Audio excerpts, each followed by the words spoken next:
Hello friends, welcome to my YouTube channel knowledge and success.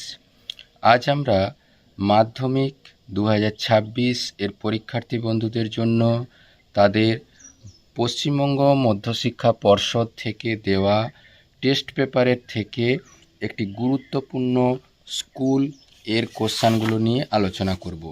সেটা হলো আমাদের Sri Ramakrishna mission শিক্ষালয় Howrah এর কোশ্চানগুলো নিয়ে। কোশ্চানগুলো সত্যিই ইন্টারেস্টিং, পরীক্ষা পড়ার উপযুক্ত, তাই কোশ্চানগুলো খুঁটিয়ে দেখার অনুরোধ রাখলাম। আর চ্যানেলের কন্টেন্ট যদি ভালো লেগে থাকে চ্যানেলটিকে সাবস্ক্রাইব করে পাশে থাকার অনুরোধ রাখলাম। এখন সরাসরি কোশ্চানের আলোচনায় যাওয়া যাক।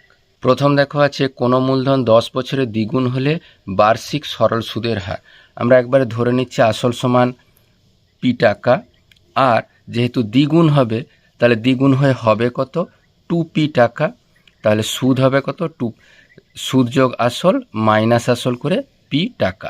আচ্ছা, আমরা জানি সুদ সরল সুদ হিসাব করা হয় পি টি আর বাই 100। টি এ দেখো 10 বছর লিখাই আছে, পিটি আর বাই 100টাই অবশ্যই পি এর সাথে সমান, কেন সুদের সাথে সমান। পি বাদ দিয়েছি, 10 শূন্যটা কেটে দিয়েছি, আর এর মান 10%, অর্থাৎ option D is the right answer. পরে দেখো, যদি এক্স ভ্যারিজাজ ওয়াই হয় তাহলে কোন অপশানটি হবে। এখানে একবারে সাধারণ কথা মনে রাখবে, যদি একই ঘাতের হয়ে থাকে সেইটাই হবে অপশান। যেমন এখানে 2 2, অবশ্যই এটাই হবে, 1 2 হবে না, 3 2 হবে না, 2 3 হবে না। এর প্রমাণের জন্য কি করব, এক্স ভ্যারিজাজ ওয়াই থেকে এক্স সমান কে ওয়াই করে নেব, কেন কে ভেদ ধ্রুব, উভয় পক্ষে হোল স্কোয়ার করে দিলাম, তাহলে এক্স স্কোয়ার সমান K square Y square. K square একটা ধ্রুবক, তাহলে সেখান থেকে আমরা পাবো X square varies as Y square, অর্থাৎ option A is the right answer.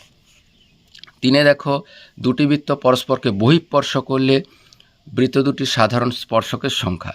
এই দেখো, দুটো বৃত্ত যদি বহিঃস্পর্শ করে তাদের সাধারণ স্পর্শক হবে একটা সরল সাধারণ স্পর্শক, আরও একটা সরল সাধারণ স্পর্শক, আর এটা হলো আমাদের তির্যক স্পর্শক, অর্থাৎ স্পর্শকের সংখ্যা হবে 3টি। তারা দেখো, ও কেন্দ্রীয় বৃত্তের এ বি ও সিডি যা দুটির দৈর্ঘ্য সমান, যেমন আমরা ছবি এঁকেছি, যা দুটির দৈর্ঘ্য সমান, এ ও বি কোণের মান 60 ডিগ্রি হলে সিও ডি কোণের মান কত। যেহেতু এটা সিও, এ ও বি কোণের মান 60 ডিগ্রি, তাহলে এও সমান বিও, এও সমান বিও মানে এই কোণ সমান এই কোণ। তাহলে এইটা যদি 60 ডিগ্রি হয় তাহলে এই দুটো কোণ মিলিয়ে 120 ডিগ্রি, তাহলে 60 ডিগ্রি করে হবে, অর্থাৎ এটা একটা সমবাহু ত্রিভুজ। আর যেহেতু তাদের জ্যায়ের দৈর্ঘ্যগুলো সমান, তাহলে এটা নিশ্চিন্তে আমরা এটাই লিখতে পারি, এই কোণটির মানও হবে 60 ডিগ্রি, অর্থাৎ সিওডি কোণের মান হবে 60 ডিগ্রি, অর্থাৎ option B is the right answer. 5 দেখো, একটি সুষম ষড়ভুজে প্রতিটি অন্তঃকোণের বৃত্তীয় মান। আমরা জানি সুষম ষড়ভুজে বহিঃকোণ হয় 360 ডিগ্রি বাই প্রতিটি বাহু, তাহলে 360 ডিগ্রি বাই 6 করে পেলাম 60 ডিগ্রি। তাহলে অন্তঃকোণ হবে 180 ডিগ্রি থেকে বাদ দিয়ে 120 ডিগ্রি, আর 120 ডিগ্রির বৃত্তীয় মান পাই বাই 180 ইন্টু কোণটা, তাহলে হলো 2 পাই বাই 3। এখানে দেখো কাটাকুটি করে 6 দিয়ে কাটলে 6 2 12, 6 3 18, 2 পাই বাই 3, অর্থাৎ option D is the right answer. 6 problem পরীক্ষার জন্য দারুণ গুরুত্বপূর্ণ।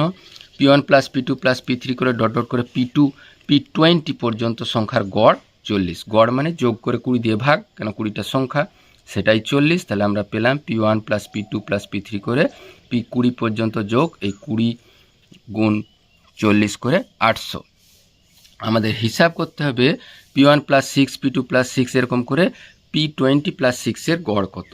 তাহলে একেবারে যোগ করে 20 দিয়ে ভাগ, সেখানে দেখো P1 plus P2 plus P3 plus P20 এর মান আমরা এর আগেই হিসাব করেছি 800, আর এই 6টা কবার আছে, 6টা আছে 20 বার, তাহলে 20 গুণিত 6, তাহলে এখান থেকে পেয়েছে 120।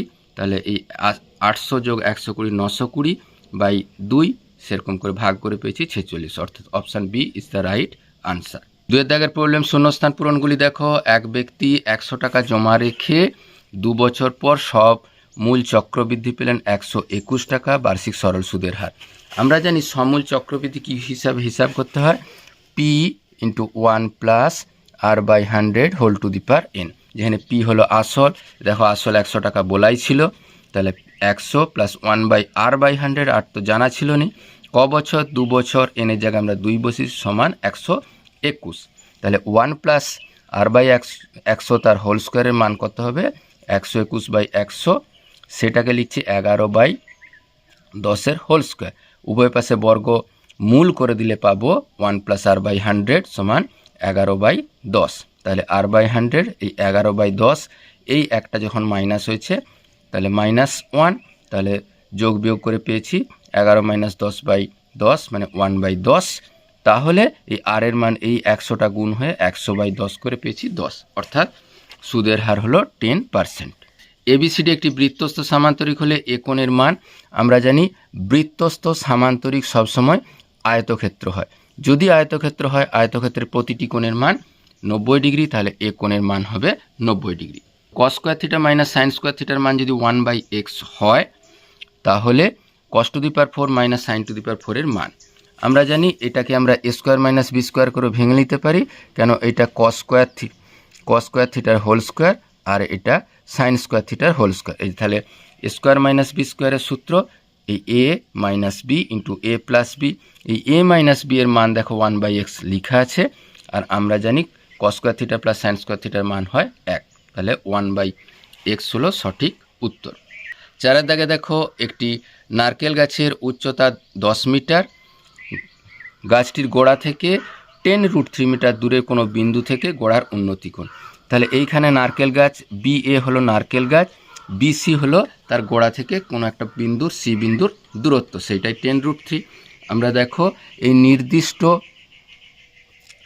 অ্যাঙ্গেলটাই হবে উন্নতি কোণ, তাহলে এই কোণের সাপেক্ষে এটা লম্ব, এটা ভূমি, তাহলে tan থিটার সম্পর্ক, তাহলে tan থিটা সমান AB/BC, ABর মান 10, BCর মান 10√3 বসিয়ে দিয়েছি, তাহলে 10 কেটে পেয়েছি 1/√3, 1/√3 আমরা জানি tan 30 ডিগ্রির মান, তাহলে সেখান থেকে পেলাম থিটার মান 30 ডিগ্রি। আচ্ছা প্রবলেম দেখো, যে তথ্যের সংখ্যাগুরু মান দুটি থাকে তাকে দ্বিভুইষ্টক বলে, তোমরা নিশ্চয়ই জানো। দাগের প্রবলেম দেখো, একটি লম্ববৃত্তাকার শঙ্কুর বক্রতলের ক্ষেত্রফল ও তার ভূমির ক্ষেত্রফলের দ্বিগুণ তার ব্যাসার্ধ ও উচ্চতার অনুপাত। আমরা জানি লম্ববৃত্তাকার শঙ্কুর বক্রতলের ক্ষেত্রফল হয় πr/l, যেখানে r ব্যাসার্ধ, l হলো তির্যক উচ্চতা, তাহলে πr/l সমান বলে দেওয়া আছে দেখো 2 গুণিত ভূমি স্কোয়ার, ওই ভূমি, তাহলে ভূমিটা যেহেতু বৃত্তাকার, শঙ্কুর ক্ষেত্রে ভূমি বৃত্তাকার, তাহলে πr² 2 গুণিত πr², পাইটা কেটে দিয়েছি, আর একটা কেটে দিয়ে পাশে আর চলে আসছে, তাহলে পেয়েছি l সমান 2r, হোল স্কোয়ার করে নিয়েছি, মানে l² সমান 4r²। আমরা জানি l² তির্যক উচ্চতা সমান এই ব্যাসার্ধের স্কোয়ার প্লাস উচ্চতা স্কোয়ার, h² প্লাস r², সেখান থেকে h² পেয়েছি, এইখান থেকে r² ওই পাশে নিয়ে যে বিয়োগ করে 3r², মানে r²/h² এর মান পেয়েছি 1/3। এখানে মান বসানোর সময় কোনাকুনি গুণ করে তোমরা দেখে নেবে, তাহলে পরে বর্গমূল করেছি r/h করে 1/√3, তাহলে r/h এর মান কত হবে 1/√3। দারুণ গুরুত্বপূর্ণ সমস্যা। সত্য মিথ্যার প্রবলেমগুলি দেখো, কোনো মূলধন 2 বছরের সরল সুদ 20 টাকা, চক্রবৃদ্ধি সুদ 21 টাকা হলে বার্ষিক সুদের হার 20%। আমরা ধরে নিচ্ছি P আসল, T 2 বছর, সুদের হার r%। তাহলে এই PTR/100 সমান 20, PTR/100, এইখান থেকে দেখো আমরা 2 সবে মিলে পেয়েছি, এই PTR/100 এইখানে আমরা কেটেছি 10, তাহলে PTR/100 এর মান পেয়েছি 10। আর আমরা জানি চক্রবৃদ্ধি সুদ, এটা P × 1 + r/100 হোল স্কোয়ার, এটা হচ্ছে সমল চক্রবৃদ্ধি, সেখান থেকে P বাদ দিয়ে পেয়েছি চক্রবৃদ্ধি সুদ, এটা a + b তার whole square, a² 2ab, b এর মান 1 প্লাস b² -1 করেছি, সেখানে দেখো এটা বাদ গেছে, তাহলে পেয়েছি দেখো P2r/100, P2r/100 এর মান কত ছিল, এখানে 20 লিখে দিয়েছি। P এইখানে দেখো এই 10,000টাকে আমরা কীরকম লিখেছি 100 × 100, তারপরে এই PR/100 এর মান 10 বসিয়ে দিয়েছি, r/100 ছিল, এখানে 10 কাটাকুটি করেছি, তাহলে পেয়েছি দেখো r/100 এর r/10 এর মান কত, এই 21 - 20 করে 1, তাহলে r এর মান 10, অর্থাৎ সুদের হার 10%। বলে দেওয়া আছে কত 20%, অর্থাৎ বিবৃতিটি মিথ্যা। একটি রশ্মি কোনো বিন্দু সাপেক্ষে ঘড়ির কাঁটার দিকে কিছুটা ঘুরলে রশ্মিটির প্রাথমিক ও অন্তিম অবস্থানের মধ্যে ঋণাত্মক কোণ তৈরি হয়। অবশ্যই বিবৃতিটি সত্য, তার কারণ আমরা জানি কোনো একটা রশ্মি ঘড়ির কাঁটার বিপরীত দিকে ঘুরে এই পজিটিভ কোণ তৈরি হয়, আর যদি দিকে ঘুরে নেগেটিভ কোণ তৈরি হয়। বিবৃতিটি একেবারেই সত্য। দেখো 5 সেমি ব্যাসার্ধ বিশিষ্ট একটি বৃত্তের যে কেন্দ্রে সমকোণ উৎপন্ন করলে জ্যাটির দৈর্ঘ্য 5√2। এই দেখো এই জ্যাটা কেন্দ্রে সমকোণ উৎপন্ন করেছে, এইটার যেহেতু ব্যাসার্ধ 5, এটাও ব্যাসার্ধ, আমরা জানি সমকোণী ত্রিভুজ, এটি বলেই দেওয়া আছে সমকোণ উৎপন্ন করেছে। তাহলে অতিভুজের মান কত হবে? এই লম্ব স্কোয়ার প্লাস ভূমি স্কোয়ার তার রুট, তাহলে 25 যোগ 25 মানে সবে মিলে হলো 50, 50 মানে 5√2। তাহলে বিবৃতিটি একেবারেই সত্য। 1 রেডিয়ানের মান 1 ডিগ্রি থেকে ছোট, বিবৃতিটি মিথ্যা, কারণ আমরা জানি 1 রেডিয়ান সমান 57 ডিগ্রি 16 মিনিট 22 সেকেন্ডের সমান। 5 দেখো ax² plus bx plus 2c সমান 0 সর্বদা একটি দ্বিঘাত সমীকরণকে প্রকাশ করে।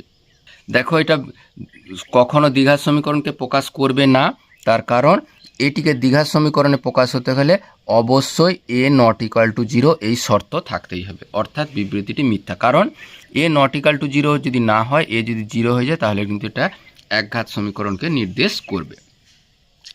মানের ঊর্ধ্বক্রমে সাজানো এই তথ্যগুলির মধ্যমান 24 হলে p এর মান হবে 21। আমরা যেহেতু সাজিয়ে দিয়েছি মধ্যমান নির্ণয় করার জন্য, আমরা এর আগেও হয়তো বলেছি, আমরা দুই পাশ থেকে একটা একটা করে কাটতে থাকবো। এই কাটটা, এইখানে কাটটা, এইখানে কাটটা, এইগুলো দেখো মাঝে দুটো মান, মাঝে দুটো মান থাকলে তার জানি মধ্যমা কত হয়, তাদের যোগ করে 2 দিয়ে ভাগ মানে গড়, গড় করে দেখো p + p 2p, 2 + 4 করে 6 পেয়েছি, 2 দিয়ে ভাগ করে p + 3, এটার মান 24, এটার পাশে বিয়োগ করে পেয়েছি p এর মান 21, অর্থাৎ বিবৃতিটি একেবারেই সত্য। 4 দাগের প্রবলেম দেখো, প্রতি বছর জনসংখ্যা r% বৃদ্ধি পেলে 5 বছর পর জনসংখ্যা p, 5 বছর পূর্বে জনসংখ্যা কত ছিল হিসাব করি। দেখো আমি ধরে নিচ্ছি 5 বছর আগে জনসংখ্যা ছিল x, তাহলে প্রতি বছর r% করে বৃদ্ধি পেয়েছে, তাহলে x × 1 + r/100 p এর মানই এখন (5) এর মানই p এর সাথে সমান। কেন? এখন 5 বছর পর জনসংখ্যা হয়েছে p, তাহলে x এর মান পাবো p / এই পুরো রাশিটা নিচে নিয়ে আসছি, তাহলে পেলাম p × 1 + r/100, এটা যখন উপরে তুলব -5, তাহলে 5 বছর পূর্বে জনসংখ্যা কত ছিল? p × r/100 - p জন। দুয়ে দেখো, সন্দীপ ও কেশব একটি যৌথ ব্যবসা শুরু করে। কেশবের মূলধন ও বছরের শেষে লাভ 6000 টাকা এবং 900 টাকা, এবং উভয়ের মোট লাভ 1500 টাকা। সন্দীপের মূলধন কত? কেশবের মূলধন বলে দেওয়া আছে 6000 টাকা, লাভ বলে আছে 900 টাকা লিখেছি। সন্দীপের লাভ, যেহেতু মোট লাভ হয়েছিল 1500 টাকা, 1500 - 900 করে 600 টাকা পেয়েছি। ধরে নিচ্ছি সন্দীপের মূলধন p টাকা, আর মনে রাখতে হবে মূলধন অনুপাতেই সে লাভ পাবে। তাহলে মূলধন এই 6000/p এর ছিল 900/600 সাথে সমান। দেখো কাটাকুটি করেছি, পেয়েছি 3/2, তাহলে 3p সমান এটা গুণিত 2, সেখান থেকে পেয়েছি 4000, অর্থাৎ সন্দীপের মূলধন 4000 টাকা। 3 দেখো, x² - x = 2x - 1 × k দ্বিঘাত সমীকরণে বীজদ্বয়ের সমষ্টি 0 হলে k এর মান। এবারে খেয়াল করে দেখো, সব রাশিগুলোকে বাম পাশে এনেছি, তারপরে কি করেছি, এই দুটো রাশি থেকে x কমন নিয়েছি, পেয়েছি কত? 1 + 2k × x + k। বীজদ্বয়ের সমষ্টি যদি 0 হয়, x এর যে সহগ তার মান 0 হয়। তার কারণ বীজদ্বয় এর সমষ্টি যদি 0 হয়, একটা বীজ যদি আলফা হয়, একটা বীজ যদি -আলফা হয়, তাহলে তার যোগফল হবে অবশ্যই 0, আর বীজদ্বয়ের যোগফল হয় -b/a, তাহলে নিশ্চয়ই বিটাকে 0 হতে হয়। তাহলে 1 + 2k = 0, k এর মান পেয়েছি -12। 4 প্রবলেম দেখো, কোনো সংখ্যা 4/7 অনুপাতের পূর্ব পদের সঙ্গে যোগ উত্তর পদের সঙ্গে বিয়োগ করলে উৎপন্ন অনুপাতটি মান 2:3 ও 5:4 এর যৌগিক অনুপাতের সাথে সমান। তাহলে এর যৌগিক অনুপাত আমরা হিসাব করে নিয়েছি, পূর্ব পদগুলোকে গুণ করে পূর্বপদ পেয়েছি, 2 × 5 = 10 আর 3 × 4 = 12, তাহলে ছোট করে নিয়েছি 5:6। এবার ধরে নিচ্ছি x যোগ বা বিয়োগ করতে হবে, তাহলে অনুপাতটা ছিল 4/7, তাহলে 4 + x/7 - x করে পেয়েছি 5/6। এরপর দেখো জাস্ট গুণ করেছি, 6 × 4 = 24, 6x 35 - 5x, এটা ওই পাশে নিয়ে আসছি, তাহলে 11x, আর 35 থেকে 24 বাদ দিলে 11, তাহলে কাটাকুটি করে পেয়েছি 1, অর্থাৎ পূর্বপদ ও উত্তর পদের সাথে 1 যোগ ও বিয়োগ করতে হবে। 5 প্রবলেম দেখবো, AB ও CD দুটি সমান্তরাল যে প্রত্যেকের দৈর্ঘ্য 16 সেমি, এই যে এ বি আর সিডি দুটোই 16 সেমি করে, বৃত্তের ব্যাসার্ধ 10 সেমি হলে জ্যা দুটির মধ্যবর্তী দূরত্ব কত? আমরা জানি বৃত্তের কেন্দ্র থেকে জ্যায়ের উপর লম্ব টানলে জ্যাকে সমদ্বিখণ্ডিত করে, আর লম্ব দৈর্ঘ্যই সবথেকে ক্ষুদ্রতম দৈর্ঘ্য।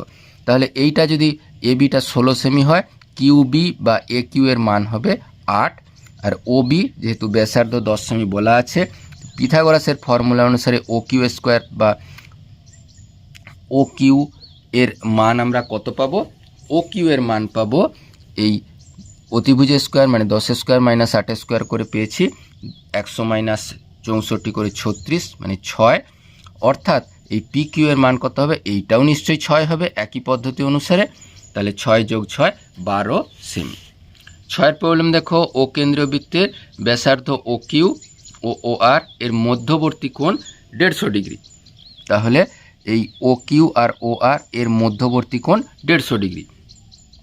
আর কিউ ও আর বিন্দুতে অঙ্কিত স্পর্শক পি বিন্দুতে ছেদ করে কিউ পি ও কোণের, কিউ পি ও এই কোণটার মান আমাদের হিসাব করে বলতে বলেছে। এটা যদি 150 ডিগ্রি হয়, আমরা জানি স্পর্শক আর স্পর্শবিন্দুগামী ব্যাসার্ধ পরস্পর সমকোণে অবস্থিত, তাহলে এটা 90 ডিগ্রি, এটাও 90 ডিগ্রি। আর আমরা জানি বহিস্থবিন্দু থেকে কোনো একটা বৃত্তের বহিস্থবিন্দু থেকে যে দুটি স্পর্শক অঙ্কন করা যায় তাদের দৈর্ঘ্য সমান এবং কেন্দ্রে সমান কোণ উৎপন্ন করে। তাহলে এই টোটালটা যদি 150 ডিগ্রি হয়, তাহলে এটা নিশ্চয়ই 75 ডিগ্রি করে, আর এটা 90 ডিগ্রি তো আমাদের জানাই আছে। তাহলে এই কোণটার মান কত হবে? দুটোই মিলিয়ে 90 ডিগ্রি হতো, কেন এই ত্রিভুজের তিনটা কোণের সমষ্টি 180 ডিগ্রি। তাহলে 90 থেকে 75 বাদ দিলে পেয়েছি 15 ডিগ্রি। 7 প্রবলেম দেখবো, একটি আয়তক্ষেত্রে কর্ণের দৈর্ঘ্য বলা আছে √(x² + y²), প্রস্থ বলা আছে y একক হলে আয়তক্ষেত্রটির ক্ষেত্রফল। আমরা জানি এটা যদি প্রস্থ y দেওয়া আছে, দৈর্ঘ্যটাকে ধরে নিচ্ছি এবি, তাহলে আমরা জানি এসিটাই কর্ণ, এসি সমান √(ab² + bc²), তাহলে এইটাই দেখো বলা আছে √(x² + y² সমান এটার সাথে সমান, সেখান থেকে নিশ্চিন্তে আমরা বলতে পারি এবির মান এক্স, অর্থাৎ এই আয়তক্ষেত্রের দৈর্ঘ্য এক্স, প্রস্থ ওয়াই, তাহলে ক্ষেত্রফল xy বর্গ একক। খুবই সহজ প্রবলেম।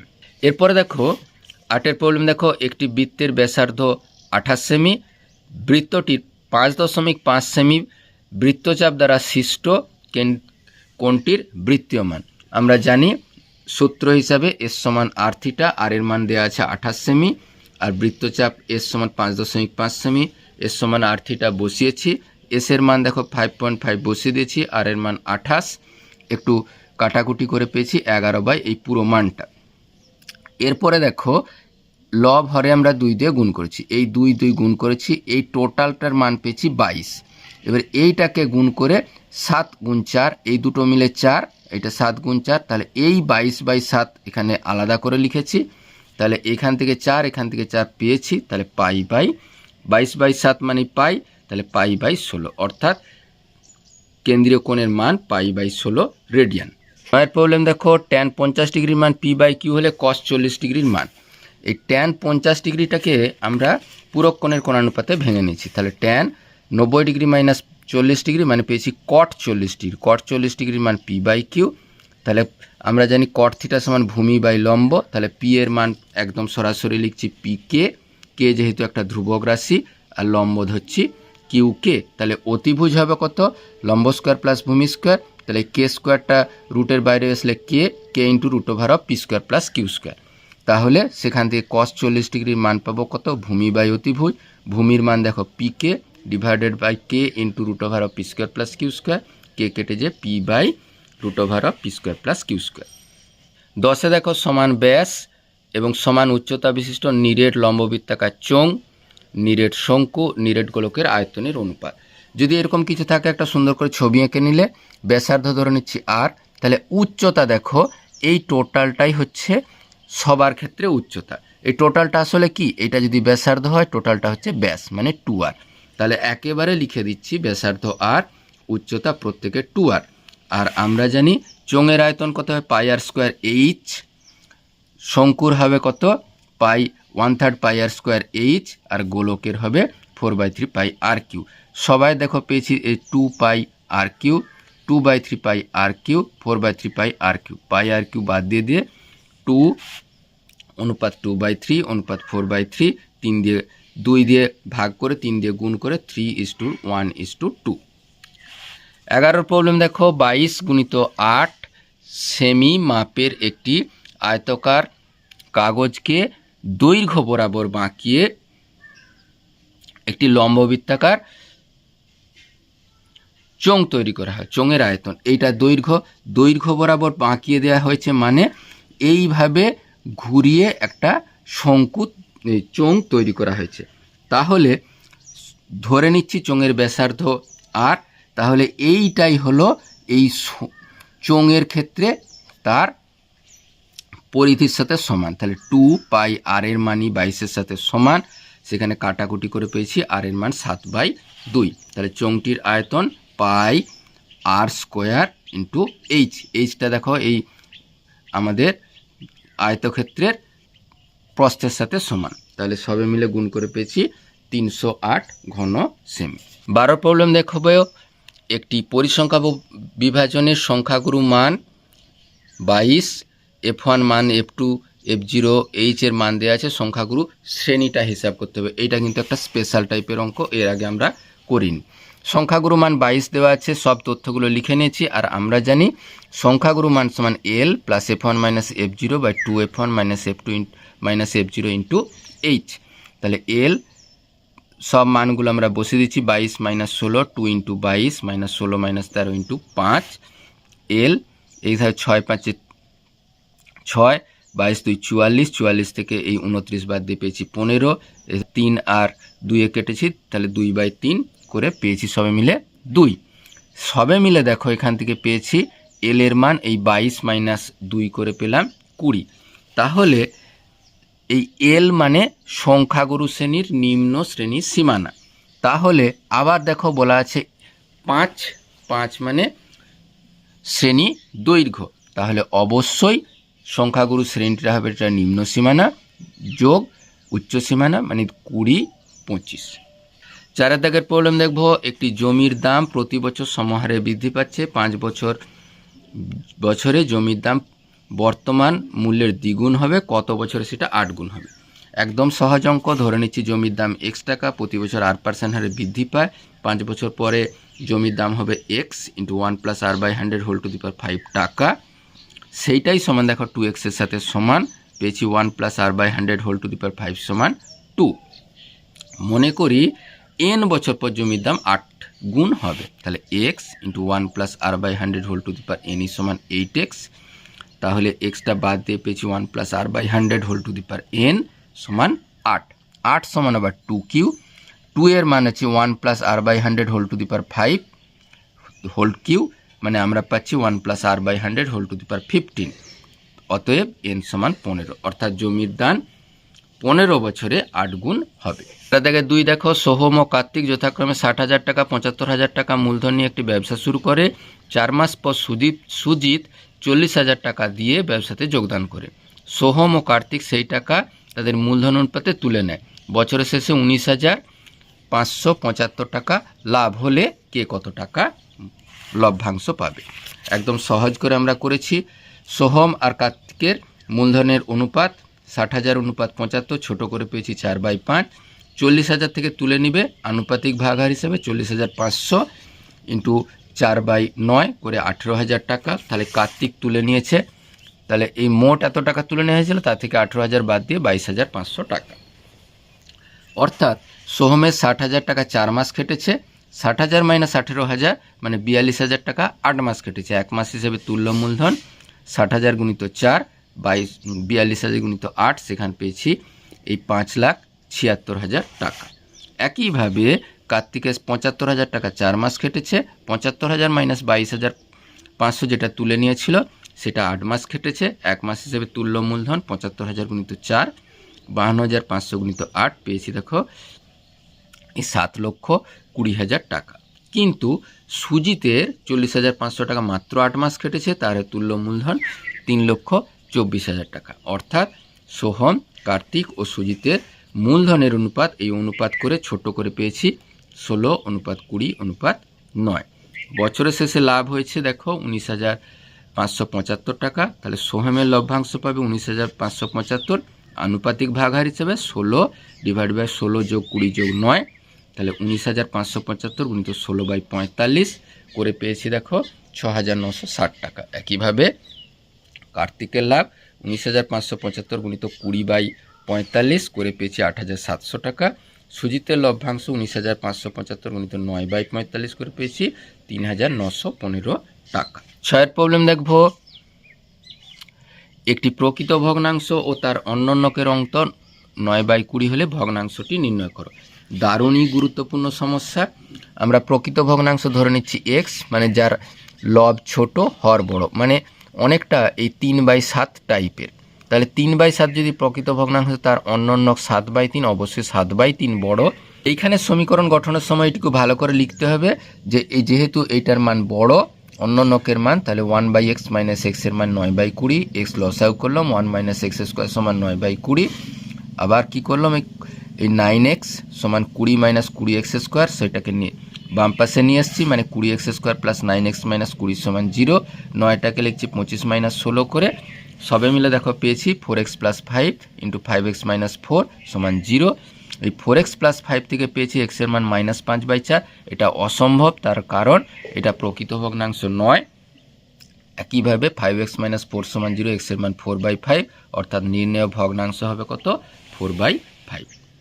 2 দেখো সমাধান করো, x/a + a/x, x/b + b/x। যেখানে রাশিগুলো x যুক্ত নয় সেগুলোকে একপাশে রেখেছি, তাহলে পেয়েছি কত, x/a - x/b সমান b/x - a/x। সেখান থেকে ab লসাগু, তাহলে পেয়েছি দেখো bx - ax, x লসাগু b - a। এখান থেকে x কমন হলে b - a, এই b - এটিকে বাদ দিয়ে দিচ্ছি, পেয়েছি দেখো x² সমান ab। তাহলে x² সমান ab হলে x সমান ± ab, এটি লিখতে যেন ভুল না হয়, কেন দ্বিঘাত সমীকরণে দুটি সমাধান থাকবে, অর্থাৎ নির্ণয় সমাধান x সমান ± ab। 7 দাগের এ দেখো, a + b √ab হলে √a + √b এর মান ভ্যারিজ অ্যাজ √a - √b এর সাথে সমান। আমরা কি করেছি, যেহেতু এটা a + b সমান √ab দেওয়া আছে, ভেদ ধ্রুবক দিয়ে গুণ করেছি, a + b সমান k × √ab। এইবারে দেখো এইখানে abটাকে নামিয়ে দিয়েছি, তাহলে k আবার দেখো হরে 2 দিয়ে গুণ করে দিয়েছি। এরপর যোগভাগ প্রক্রিয়া, a + b + 2 × √ab, a + b - 2 × √ab, k + 2/k - 2। যোগভাগ প্রক্রিয়া দেখো, √a + √b divided by √a - √b তার হোল স্কোয়ার। কেন, এটা √a এর whole square, √b whole square, a² b² 2ab এর মতো। তাহলে দেখো পেয়েছি, এবার বর্গমূল করে দিয়ে √a + √b এর মান এই একদম প্লাস মাইনাস √k + 2/k - 2, এইটা একটা কিন্তু টোটাল মিলে ধ্রুবক রাশি। তাহলে সেখান থেকে পাবো √a + √b varies as √a - √b এর সাথে সমান। আজকের ভিডিও কেমন লাগলো কমেন্ট বক্সে লিখতে ভুলো না। আর কি ধরনের ভিডিও চাইছো কমেন্ট বক্সে লিখলে ভীষণ খুশি হই। Thank you for watching this video.